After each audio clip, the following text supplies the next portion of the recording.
Good. So again, welcome all to our opening event for the Women in Automation 2024 program in the UiPath community.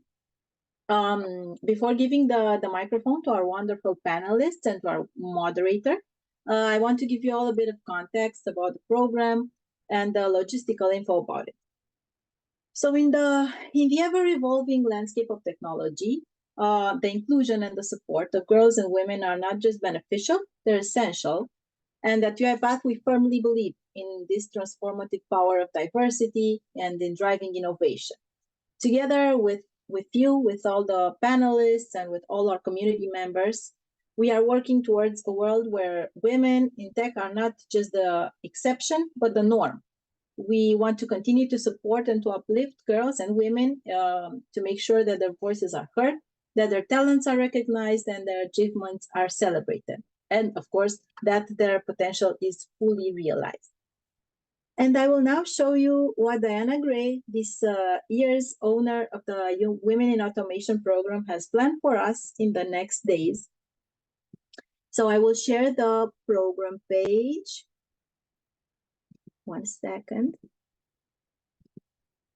So I hope everybody registered to all the events that are going to happen in the next days. I will leave links anyway in all in the chat during the event, so they're going to be handy.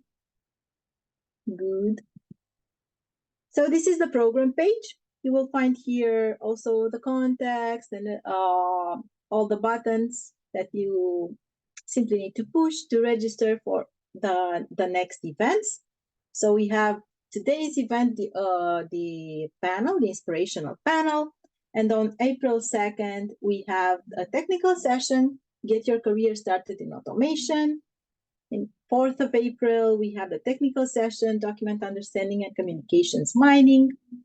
4th of April as well, the career session, Explore Career Paths in Automation. And last but not least, the technical session on the 5th of April, AI and Automation for Everyone. So I really hope to see all of you in all the sessions and to enjoy this wonderful program. And now, as I've told you before, just make sure to have your camera switched off. And I will share now our wonderful slides and start presenting our panelists and get going. Just 1 second.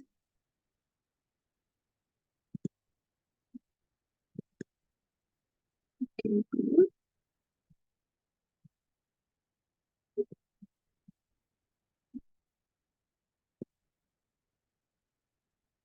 Can everybody see my screen? Yes, we can. Yeah? Yeah. Good. I don't know why it moved from the first slide. So, our wonderful speakers today, we will have, oops. So we have Paula Carneiro Cox, Senior Vice President Business Development for Wonderbots. And we have Monica Luca, a Senior Product Manager at UiPath. And Tamara Tardy, Customer Success Manager at UiPath. And Sharon Palawandram, Senior Machine Learning Consultant at Ashlink Partners and 2 times UiPath MVP. So these are the wonderful women that will make us in awe today. Sharon, you have the floor. Thank you, Andrea. So I want to first give a round of introductions to our panelists here. So Andrea, will you be able to pull the slides for each panelist so they can give a quick introduction about themselves? Yes. Yeah, sure. I'll start off with Paula. Paula, would you be able to give a quick introduction about yourself, and then we'll move to Monica and Tamara. Sure. Hi, everybody. Welcome to today's session. I am honored to be here again for the second year as this amazing forum and amazing community continues to grow and thrive. I'm not a huge fan of reading off the slide. I'm sure you guys can glance and see the pieces of what's there, but the biggest nugget that I think that I'd like to make sure that everybody walks away with is making sure that you always are your own advocate. So I live in Dallas, Philly. People call me Carmen San Diego because nobody ever knows where I'm going to show up and where my Zoom background is going to be any given day. I travel a lot for work. And I've been in the automation space for about 8 years and technology for about 12, and a really colorful background behind that too. So I'm looking forward to getting into the discussion. And I'm always reachable, via LinkedIn messages. I encourage the community to reach out with questions, and don't make this 1 hour the only time that we connect. Thanks so much, Sharon. Thank you, Paula. Love to hear that. Monica, will you be able to give us an introduction about yourself? Sure, thanks. So very quickly about me, I started as a software engineer and then transitioned into product. And I resonated very much with Paula's message, namely that it's not the only hour we have to spend together. So feel free to reach out to me too. I'd be super happy to see more of you in the field and find joy in automation. Thanks a lot, Monica. Love to hear that. And last but not least, our next panelist, Tamara, will you be able to give a quick introduction about yourself? Sure. Thank you, Sharon. I'm a customer success manager here, but I live in Rhode Island, so Northeast area, very cold. I'm originally from California, so kind of like Paula, I'm kind of all over. I'm traveling a lot, but a little bit about myself. I started in the high tech space about 9 years ago, and coming over to UiPath, I really want to give women today just the inspiration to put yourself in front of the customer and go for those scary roles, because I've never been a customer success manager, but I'll tell you it's the most fulfilling and thrilling role I've ever taken. And I took it just because someone said, you can do this. I believe in you. And I trusted my, my tribe, I would say, around me. And I'm hoping to leave that advice to the women today. It's just go for the things that may be a little scary, but you're passionate about, and you'll be surprised what happens. Thank you, Tamara. Wow, what a wonderful lineup. Let me give a quick introduction about myself, and then let's quickly jump into our session. So hi, everybody. I am Sharon Palawandram. I'm a senior machine learning consultant. I am currently based in Los Angeles, California. I was in Colorado before, and I'm also the Denver chapter lead for the UiPath community, but I recently moved to California since the last 2 weeks, I guess.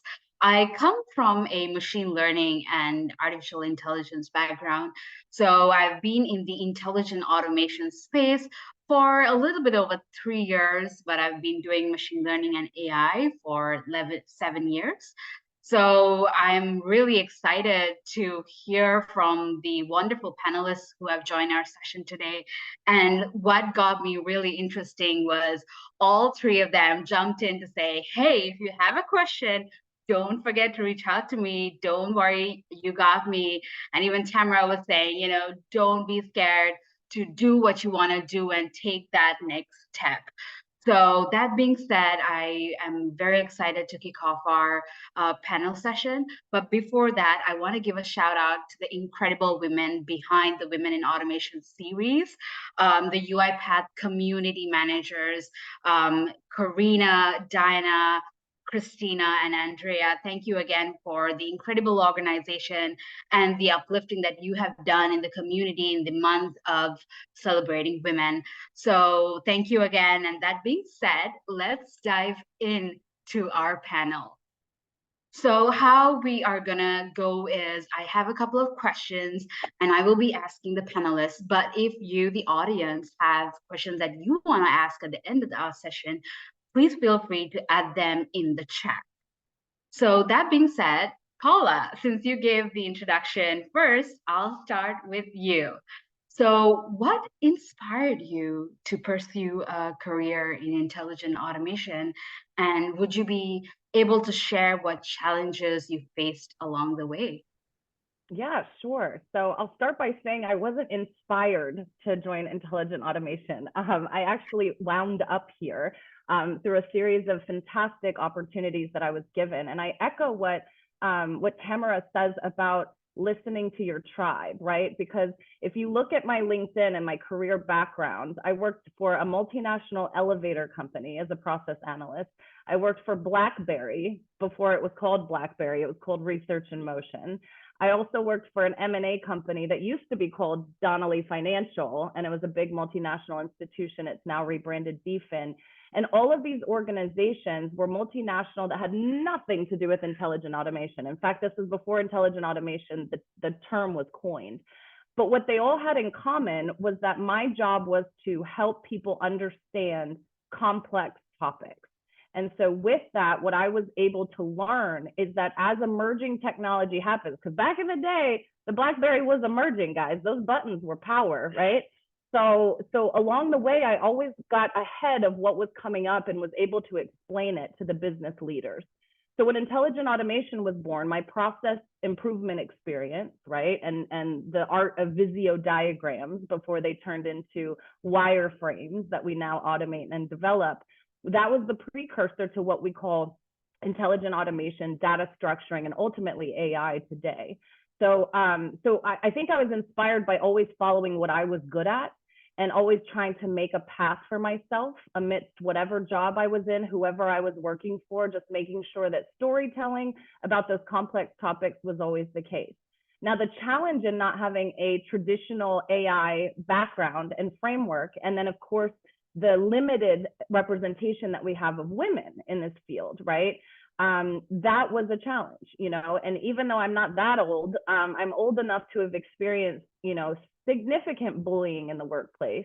I'm old enough to have worked with large IT departments where literally you would take your laptop to a team and say, hi, fix it, update it, please, you know, and that was just how things worked. And so, and it was all men were in IT, all men, everything that had to do with that was the case, right? So I'd say that the challenge that I had to kind of overcome is recognize that even though I might not have walked, you know, looked like, or, you know, or breathed like the people that were around me, that's who I had to learn from and grow from. And, you know, and I still had to be myself throughout it. I intentionally wore pink today, because it's my favorite color sometimes, other times it's black. I go kind of back and forth. But B, because I think it's important to always exude that feminine energy despite being a powerful woman that has a position of leadership. You know, I don't negate the fact that I am a woman, I am soft, I do crack jokes, I do, you know, have days where, you know, work makes me cry, you know, and I have to go home and go, okay, pick yourself up. And those are the invariable things that come with it. So I think the challenge is early on when I was younger and a little bit less experienced and a little bit less confident, right? I hadn't grown into my confidence yet. I shied away from those intrinsically female modalities.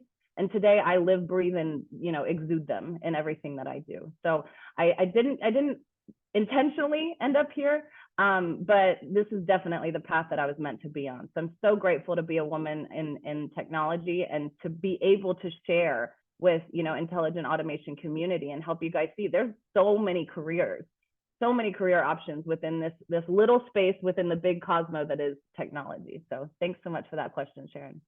Thank you, Paula. And what an interesting answer. I love that you come from an eclectic background when even BlackBerry was considered an emerging technology. So the evolution of, you know, how the world has changed is reflected on, you know, your career path too. And, you know, kudos to saying that, you know, about emerging technologies and intelligent automation. I'll divert to Monica. Monica, will you be able to share with the audience on what inspired you to join intelligent automation and what challenges you faced in the way? Right, thanks, Sharon. So again, similar to Paula, I wasn't truthfully really inspired by automation per se, but as a Romanian, it's really an honor to work for the first unicorn tech company from Romania.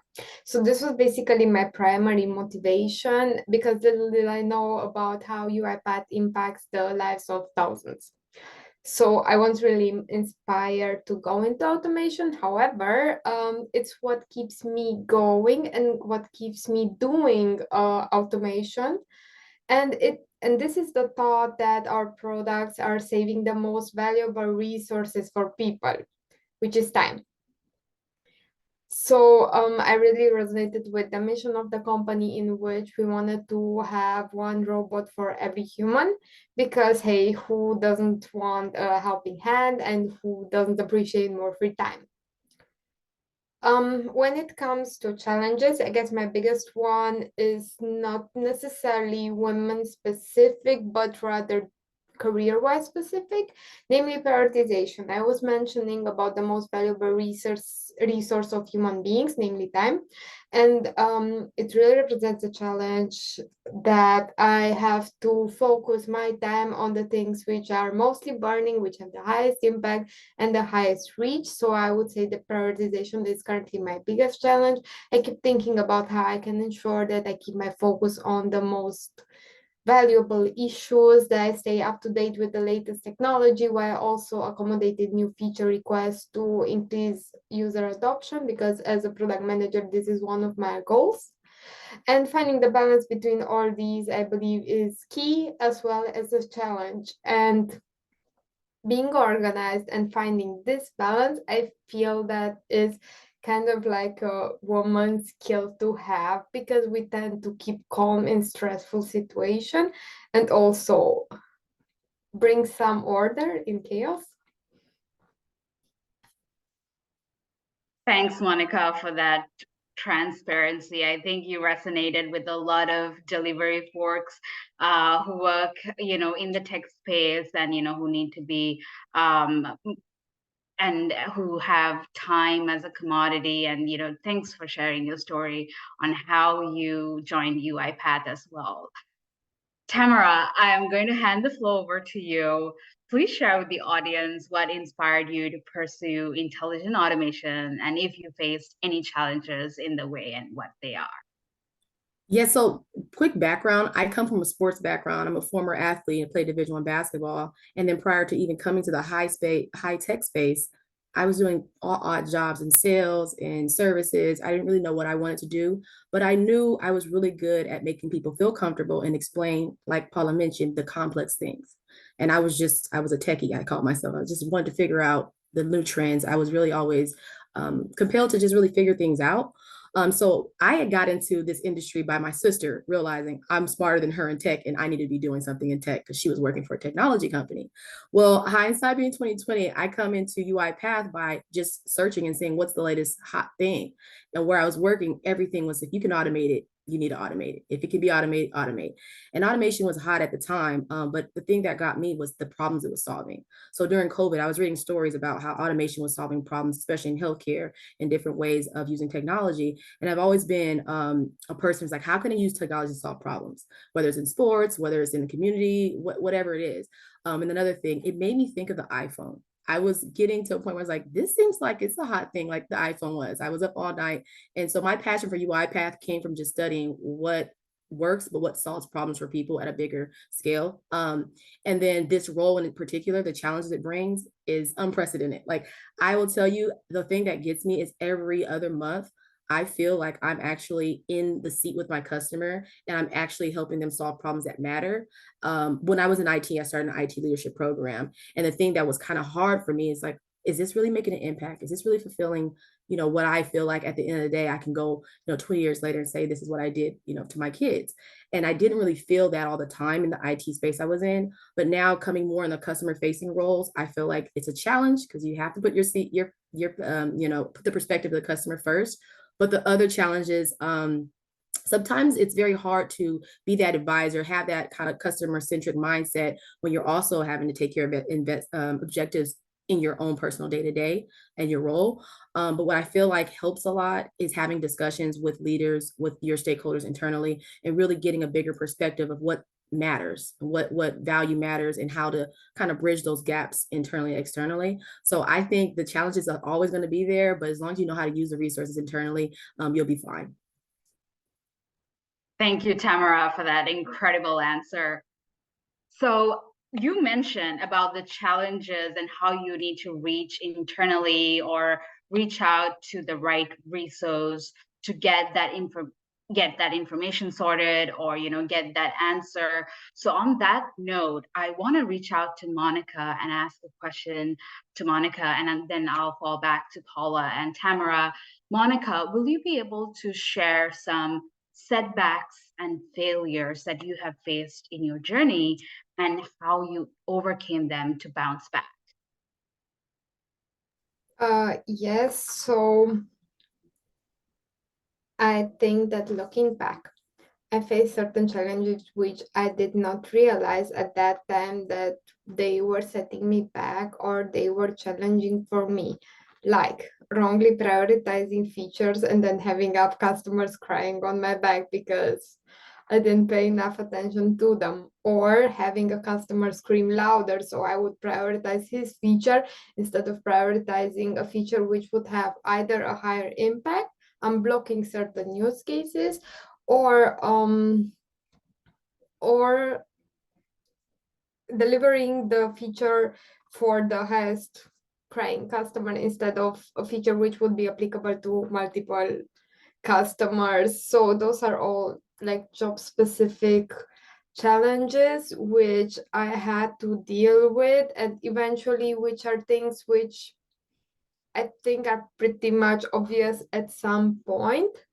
However, I think that what we should also be mindful of, or what I also encountered, were challenges which are not as obvious, like being overworked, not stopping to have lunch, not moving all day, having semi-anxiety or panic attacks because of the overwhelming feeling when you have so many messages to reply to, you have so many tasks to do, and basically forgetting that in the end, this is just a job.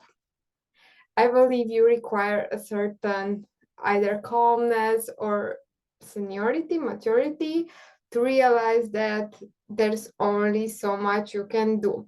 Always do your best, but don't go overboard. I felt like a lot of times I was sprinting in a marathon, but we all know that you cannot sprint for a long while. This is not sustainable, neither for the company, nor for the product, neither for you. So I don't know if I answered your question, Sharon, but looking back, I would prioritize myself. Absolutely, Monica. I think this is a great resonance to what's happening in, the corporate world or any industry that you work in today as well. Prioritizing yourself should be number one. Even as a moderator, as well as a spectator, I feel like that is such an honest answer. So thank you so much for that, Monica. Paul, I want to jump to you next. How do you feel about Monica's answer, and what setbacks and failures have you faced in your journey throughout? Yeah, no, I love Monica's answer. I love everybody. I mean, I'm so honored to be on this panel. Everybody just comes from such a powerful place of experience. And I'd say, one of the setbacks, and I think it's important to say, especially in this tech climate where there's a lot of layoffs happening, the war, there's wars happening, the world is kind of ugly right now in certain places, and there's a lot going on that are macro factors that are impacting the economics. US is coming up on an election that's going to, make some things happen. So there's macro factors that outside of our work, outside of our sphere, affect what could potentially be happening in the job force, right? And it reminds me of 2007 when I was laid off from my first job, and I had made a calculated decision to not finish my degree off the bat in favor of the position that I had with BlackBerry. And BlackBerry being a technology company, I could go on for days about the story of that. I could help with the documentary too that they did. There's a few things they missed. But BlackBerry was something that I learned very quickly, and it was a huge setback. And I considered it a failure. And I think it's important to delineate the difference between the two, because it was a layoff that was a setback, but I took it personally as though I was a failure. And it felt like, oh my goodness, what could I have done differently to not have been in that position? And shortly after me, I was just the easiest one. I was the youngest and the easiest to pluck, off the farm on that, at that point. But shortly after, it was rapid succession, and then BlackBerry, we all know what happened to them, and then the iPhone took over, and open source is something that everybody should think of, because that's ultimately what I attribute the BlackBerry demise to. And when I look back at that, it was the biggest blessing that could have ever happened, because my layoff from BlackBerry gave me a handsome severance, which they don't do as much anymore. So negotiate that in your packages as you think through your next career move. They gave me a very handsome severance, and I was able to move to Brazil, which is where, you know, Portuguese is my first language. It's where my father lives, and that's where some of my roots are. And I wanted to kind of take it back a notch, you know. And so while everybody was graduating, you know, college and starting their careers from my class of high school, I was kind of starting over, but in a really cool way. You know, it was like a study abroad, but make it adult, you know. And I went to Brazil and I forged through and I figured out how to get the language down, you know, from an adult capacity. And I got my job at R.R. Donnelley, which ultimately landed me in New York, which then set the chain in motion for the rest of my career. So something that felt so very personal and so very troubling, and it felt so unfair because the first person, you know, that was laid off was a woman. You know, all of the things that felt like, how could this be happening to me? I recognized very quickly and very early in my career that it wasn't about me. It's about things happen, but me, Paula, needs to be okay with Paula at all times. And that opportunity to move to Brazil for 3 years and then subsequently, you know, go to New York and have the career track and the path and the opportunities that have been put in front of me and that I've grabbed, you know, as they've come, wouldn't have happened had I not had that setback, you know, because I probably would have done what, you know, the generation before me did, and you stay at the same job forever and ever and ever, you know, pension till death do us part, right? And that's not how the workforce works anymore. And I sort of forged that, you know, experiential career hopping and learning what's next and learning what's best early, before it was cool, before it was trendy to hop, right? It was about taking care of myself. So I echo entirely what Monica says. It's about taking care of yourself, being true to yourself. And sometimes setbacks are the biggest blessings. And so you just have to not take things at work personally and recognize that there's big macro factors beyond even your boss, if you can believe it, right? But like beyond even the CEO, who I now directly report to, there's macro factors that an organization can't control. But what we can control is what we do. So you guys will see me continuing to, you know, drink my smoothie throughout the course of this, because I have to make sure I get nourished when I have back-to-back meetings. It's things like that. It's simple little habits that you have to interject into your life to make sure that you're the number one, that you're taking care of yourself, because that's the only way you have anything to give back to anybody else. Thank you, Paula, for that wonderful answer. Setbacks do not define yourself. That resonated so much with me. I'll move on to Tamara. Tamara, will you be able to share with the audience, you know, what inspired you to join Intelligent Automation, and what challenges did you face along the way? Yeah, so my setbacks I'll share. It might sound kind of simple, but coming back from maternity leave, I have 2 kids, but my first one coming back was very hard. I think it was more so self-conscious. I put a lot of stress on myself of how I looked. Am I going to be able to deliver? Do I know my, you know, the imposter syndrome just weighed in very heavy at that time. Looking back at it, I think I just needed to give myself a little more grace. But the good thing is I had the partnerships, the sponsors and mentors who believed and knew what I was capable of. And so the way I was able to bounce back is I was actually nominated to be on a panel in the month of March, like we're right now. And I shared my story, my journey, a lot of coaching up from my mentor, a lot of help from outside people to just, you know, have that confidence again. But maternity leave is very hard for women. I think that's something, Monica, you kind of put on, like, hey, we go through a lot of mental stressors that we don't talk about. It's important to seek help. I remember getting counseling, getting a coach to kind of get out my own head, get out my own way. And coming back from maternity leave, I set myself up for a nice opportunity to be in a global services leadership position that has now given me so many opportunities, just because I was vulnerable enough to share the things that were hard for me, what I'm doing, and open up. That transparency is not easy, especially in corporate. But you'll be surprised of how many white males, how many people came to me and said, I will help you get where you want to get to. And I just remember how much, if I didn't go for that, if I didn't just show up, I would have stifled my growth, and I probably wouldn't be here today, just because I didn't think I was good enough. But I will say that helped me, the bounce back, is just putting myself out there, reaching out to my mentors and sharing the things I was wanting to do.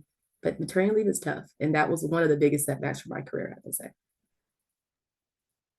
Thank you, Tamara, for sharing that story. I think in the corporate world, a lot of women struggle with that, I would say balancing family and work, because there's the fear also of, hey, what happens if I go on maternity leave? Is that going to be a setback to my career progression? And, women who are starting new families, I think myself included, I would always be scared of, hey, I've been doing so much work to my career. This is not the time to start a family. That keeps going in my head over and over again all the time. But, it's important to have that balance. And like all three of you said, prioritizing yourself comes first in all of it. So thank you for sharing your perspective, Tamara. So I want to dive in to this question of how success looks like. So Paula, I'll jump into you. So would you be able to share a particular project or accomplishment that you're proud of, and what lessons have you learned in the way? Yeah, no, absolutely. I think a lot of things, right? I think, again, emitting that ray of confidence is truly an inside job, right? And so the things that I'm proud of, I'm proud that I show up to these kind of things and I'm vulnerable, right?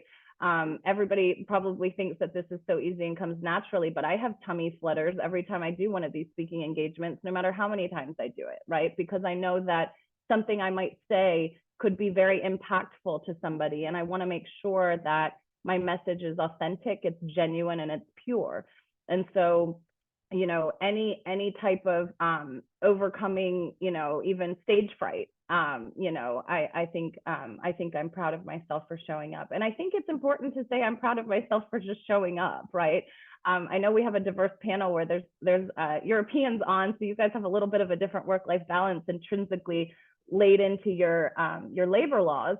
And South America does too. But, sometimes in the United States, it's incumbent on us to say, you know what, it's mental health day, and this afternoon I need to check out, I need to go to the doctor, I need to do what I need to do. And so I think that's really important. I love that everybody's just echoing the importance of kind of taking care of yourself. So one of the things that I'm most proud of is the fact that just by sheer default, I've sort of amassed a little bit of a following on LinkedIn, and a little bit of that along the way being in marketing, right? Because we have to be out there, we're telling stories, we're doing those kind of things. And so I've built a significant platform, not in number of followers, but in quality of people that I interact with across the world, to where this is where Christina met me to be able to even be on this panel, for example, was through LinkedIn. And then we met at Forward, of course. But the community has been really important. And I think the pandemic really gave us the opportunity to do that.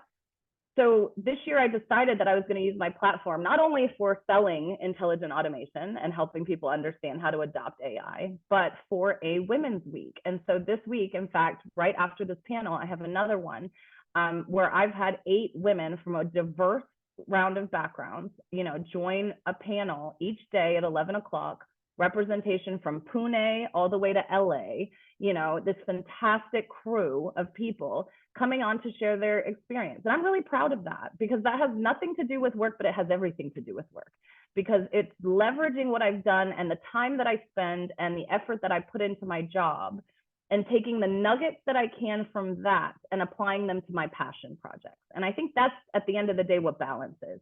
Because, true balance is understanding that our work days are long, what we do takes a lot. There's a changing landscape, that takes place all the time, in intelligent automation and emerging technology. So sometimes it's nice to just take a beat and leverage what you're doing at work to help with what you're doing at home and the value system that you have outside of work. And so participating in panels like this, and then being able to host a week-long event, which I'll share in the link here too. So you guys are welcome to join tomorrow and Friday as we continue to celebrate women for the rest of the month and the rest of the year, I think. I'm really, really proud of that. I was honored that so many women raised their hands. I mean, just powerhouse humans, to be on this inaugural event that I didn't even know if anybody would show up to. So that's my recent one that I'm proud of, is leveraging what I do at work to do good in the community. And so projects like this and efforts like this are just really, really special and have a really important place in my heart. Thank you, Paula, for that incredible answer. I think it resonates throughout the entire UiPath community as well. If you look into the community, you'd see all these events being lined up with incredible powerhouses, women and men both on, just sharing the thought process. And I think that's the love of being in the intelligent automation space, or even in the UiPath community space, where everyone, we share, we support each other. So thank you for sharing your perspective on, how you accomplished and what accomplishment looks like. And I see that it's very rewarding to you as well as the community. So thank you for that. Tamara, I'm going to move on to you. Would you be able to share, what particular project or accomplishment that you're proud of, and what lessons you learned from it? Yeah, so recently, if you guys know my LinkedIn post, I won a state championship. I'm a coach outside of my day-to-day, and I was also selected for a Spark Talk, TED Talk like event here at UiPath. And some might think that was like the monumental moment for me, but I really had a moment prior to coming to UiPath where I accomplished a huge certification. The reason why it's so huge is because no one who looked like me had it, and all the white counterparts said I needed it to get into the customer-facing technology space. Information storage management, it's a big technology certification. And I'm speaking to this because I think it's important to understand the process necessary to get in leadership roles. I had to take this certification 4 times before I passed it, and it took me 2 years. And it was a proud accomplishment for me because the way I did it is I waited for my kids to go to sleep after 10, and I would go from 10 to 1 and carve out 3 hours. It's only 3 hours, that's fine. But it doesn't look pretty a lot for us women, the things we have to sacrifice and do. But it's important to know once I got that, no one could take it away from me. And I knew I could do anything after that. It was very, very challenging. The mindset shift I had to have, the questions, and how kind of stupid I felt by asking them to my friends and counterparts. It was such a new language. I was just learning a new language. And it was nights of crying, nights of wanting to quit. My husband, my family, you can do this. We know, Tamara. And I constantly remember, wow, what if I quit? I wouldn't have even went for this role. I wouldn't even thought much of myself to even think I could go for other leadership roles.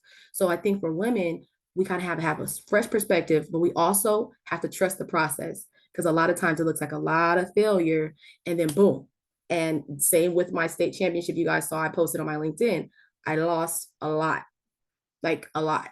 I won 1 game my first year. So I'm 4 years in, I won a state championship, but it doesn't start pretty.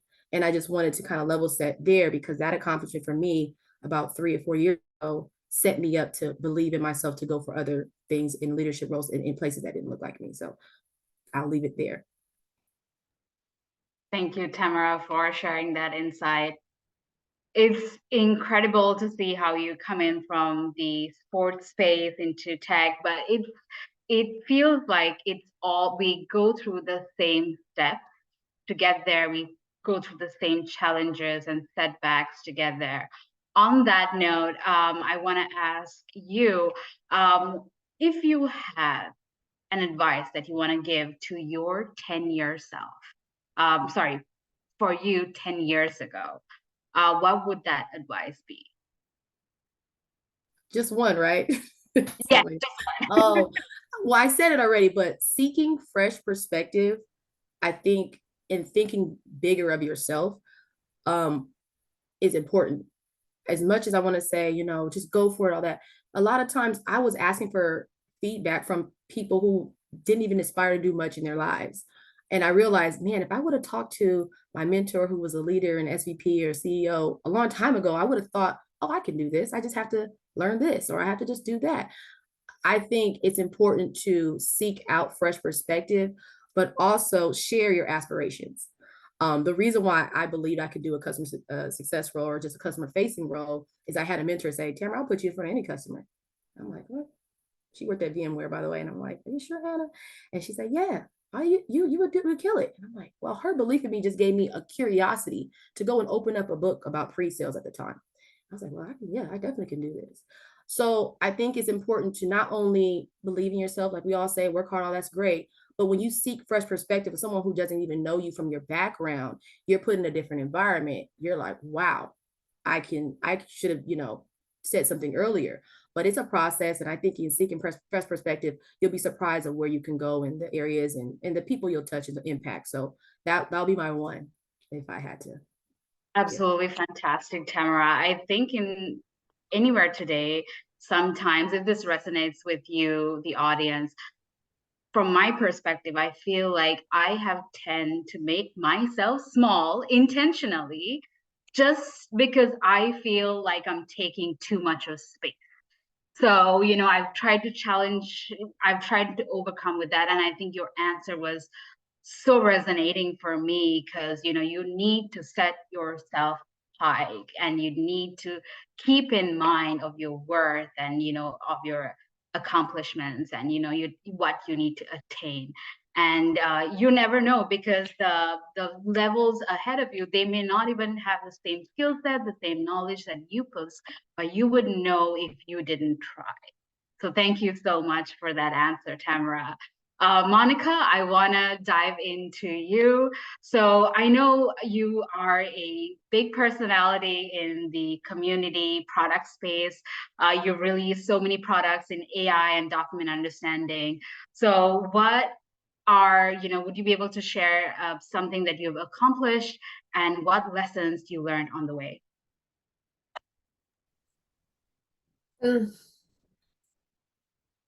I think it depends on the success metrics to track when you ask what is an accomplishment for you. I think that my biggest accomplishment is the fact that I can live the life I want. I am happily married. I like what I am doing. I enjoy traveling. I enjoy doing sports. And I feel like I've worked very hard to get here. So I would say this is my very personal accomplishment. But if you look at it from a career perspective, then I'd say I've launched features which not only have saved a lot of time, which results in a lot of money saved for our customers, but also generated revenue for UiPath. So it really depends, Sharon, on what metrics you track. That's a great perspective. So maybe it could be work, it could be personal, it could be anything that, rings your mind first. My biggest accomplishment is that I surf 2-meter waves. Very happy to do that. That's awesome. Sure. Thank you so much, Monica. So one more question for you is, what advice can you give to yourself 10 years ago, looking where you are at now? So if I could talk to myself like 10 years ago, I would tell me to take time to discover what it is you love, or at least enjoy doing, and do more of it. Because everything else, be it career, money, feeling of accomplishment, whatever, will come as a consequence. However, not doing something you enjoy doing will make you unhappy, and eventually you'll end up struggling. We work so hard, at least 8 hours a day, some of us even more, and it's a pity to waste time and not be happy. So I would ask myself to explore what it is I like doing and then do more of it. Thank you, Monica, for that answer. I think that's a very raw and authentic answer, just to, take your time, discover yourself, and find what you love and what truly matters. Because at the end of the day, what truly matters is what you want to do in your authentic self. So thank you for sharing that.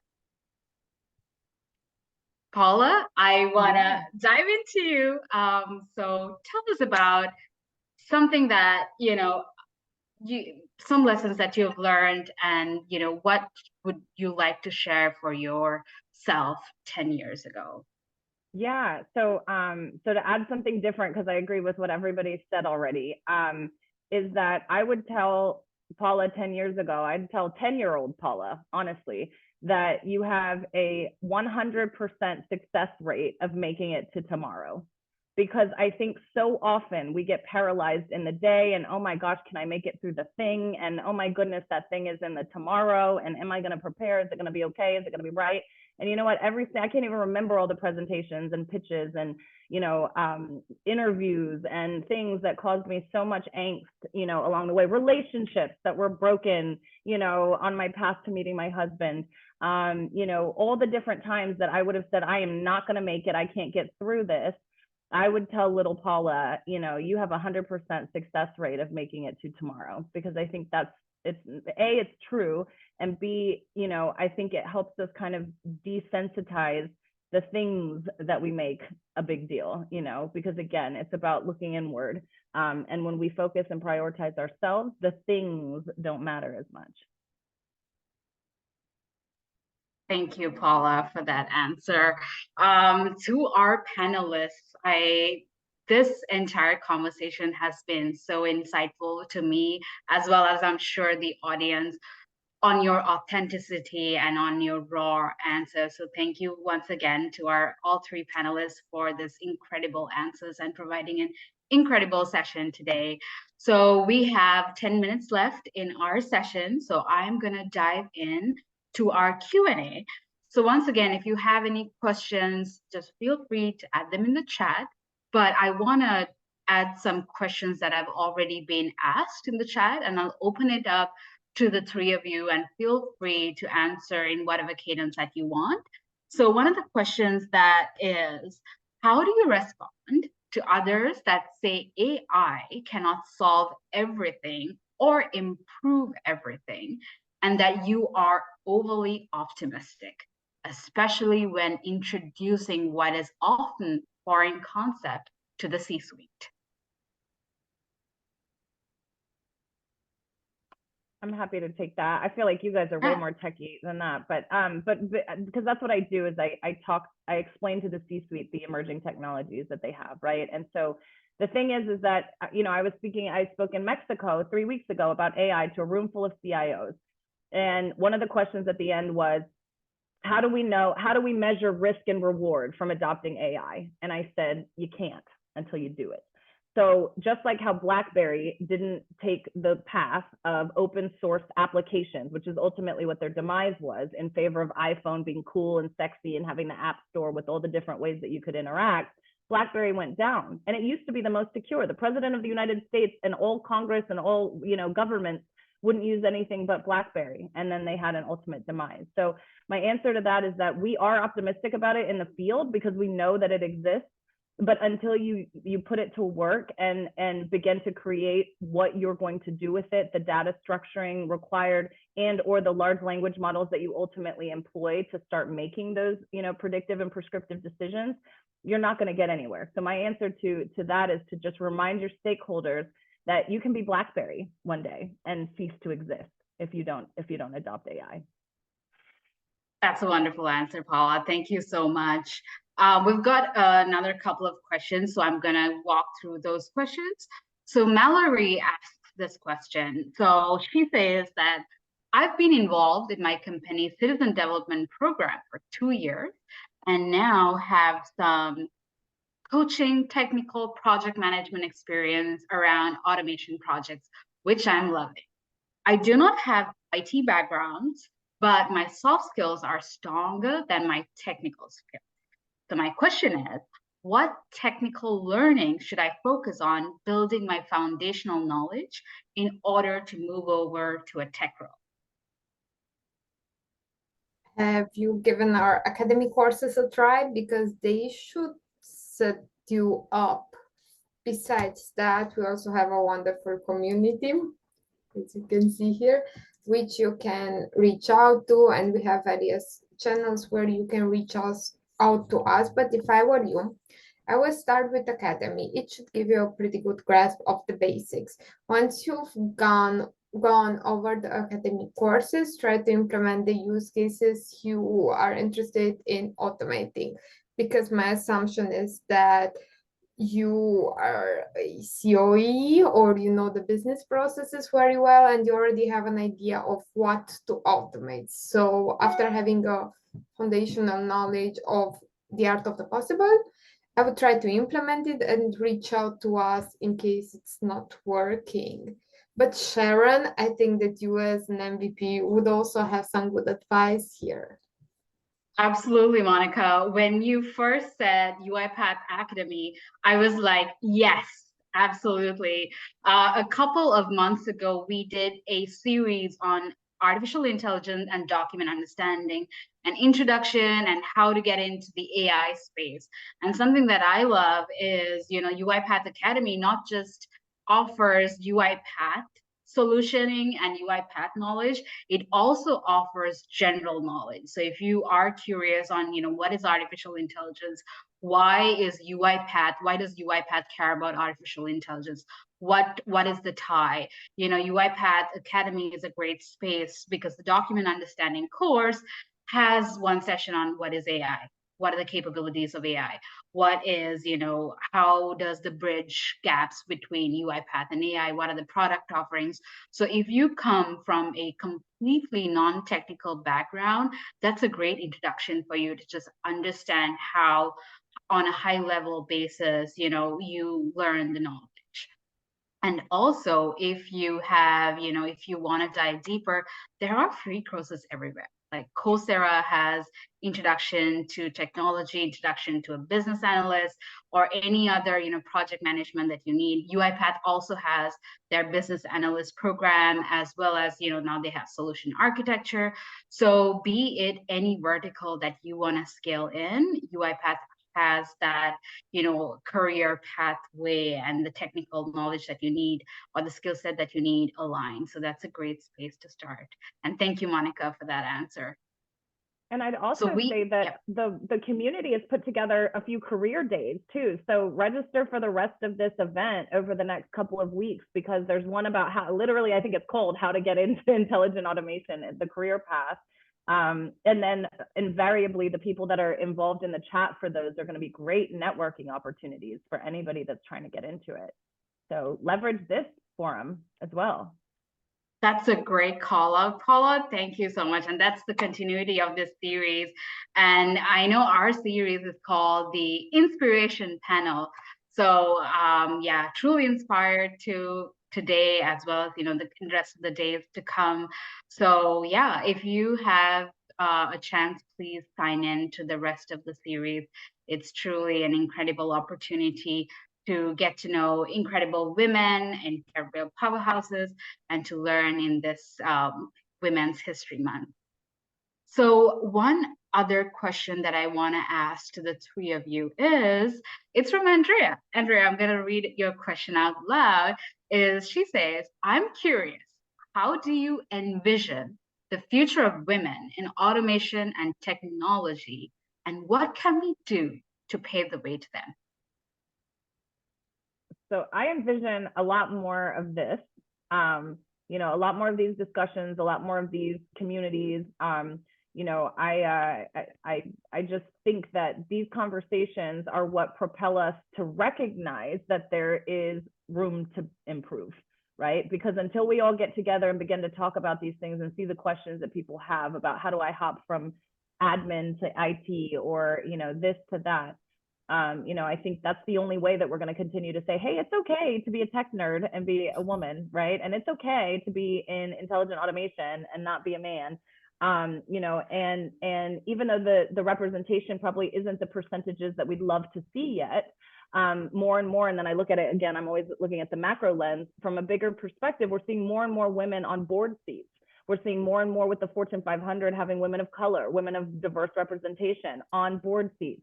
The percentage is still under 5, not a fan, right? So we have to continue to have these discussions of what do you want to be when you grow up, so that when you do grow up, you sit on one of those boards and then you help the women that come behind you and remind them that one day, they're going to be able to forge the path too. So I think it's just a chain, and we're just responsible for being a link that stays strong and resilient. But I see a lot of women in the future of intelligent automation because we do this kind of stuff, right? We empower each other to get involved and to become more, no matter what field we're in. Yeah, I echo that, your sentiments, Paula. I was going to mention, I also see women creating their own lanes. As much as we have careers for certain things, we also see the gaps and the value that it adds to our customer. And the real big thing is, I think we're gonna find and see more boldness from women.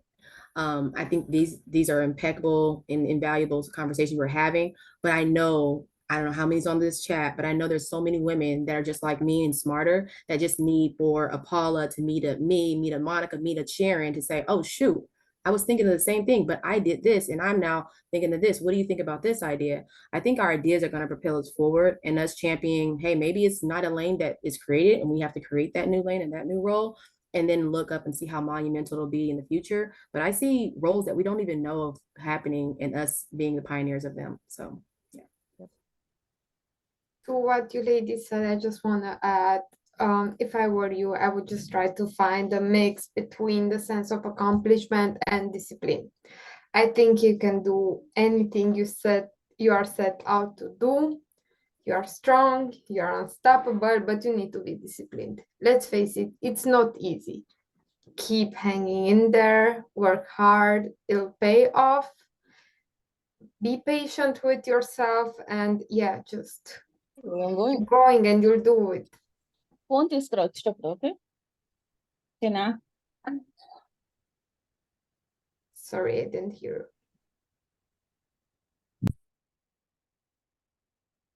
Yeah, you can go ahead, Monica.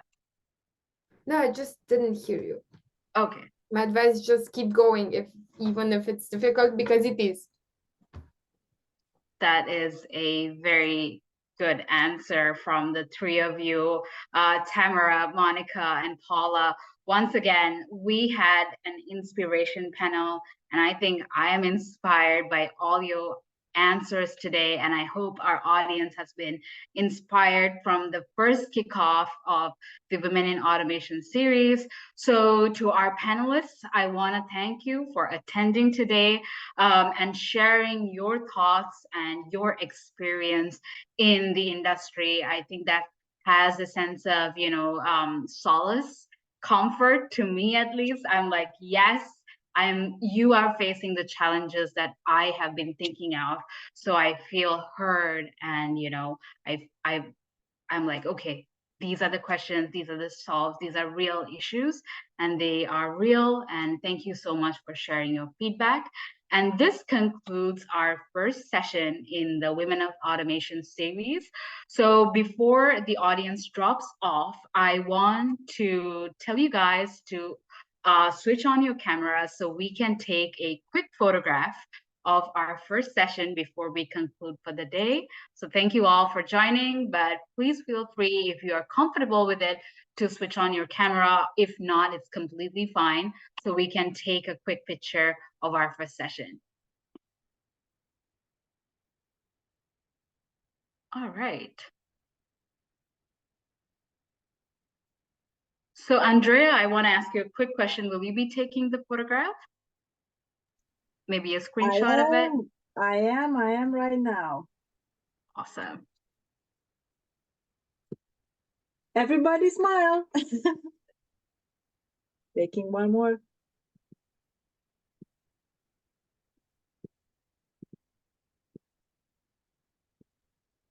Good. Now we have at least two. Hopefully everybody looks with their eyes wide open. Thank you, Andrea. And thank you, everyone, for joining. Thank you to our panelists and the community. And we hope to see you in our next session. So feel free to sign them up. And thank you, and have a good rest of your day. Thank you all. Thank you. Thank you. Bye. Thank you.